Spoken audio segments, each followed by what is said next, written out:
নমস্কাৰ সকলোকে অগ্নিনাভ শিৱ মন্দিৰলৈ স্বাগতম।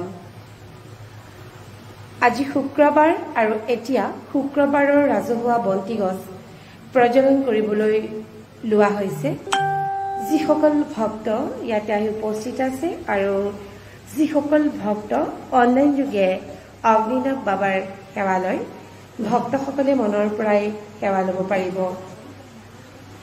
আমাৰ অগ্নিনাভ শিৱ মন্দিৰ প্ৰতি বুধবাৰ আৰু শনিবাৰে বন্ধ থাকে, কিন্তু কাইলৈ বিহু বুলি, কাইলৈ গৰু বিহু আৰু বিহু বুলি আমাৰ মন্দিৰৰ গেট খোলা থাকিব। কিন্তু সময় হৈছে পুৱা 11 বজাত।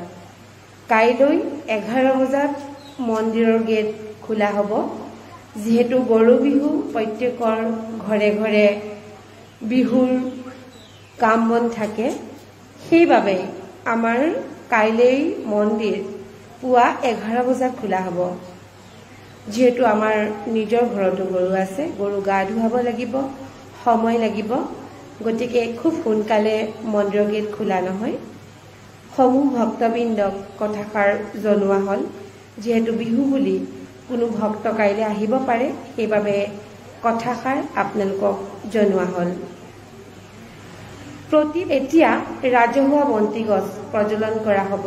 সমূহ ভক্তবৃন্দই মনৰ পৰাই সেৱা ল'ব পাৰিব। ধন্যবাদ।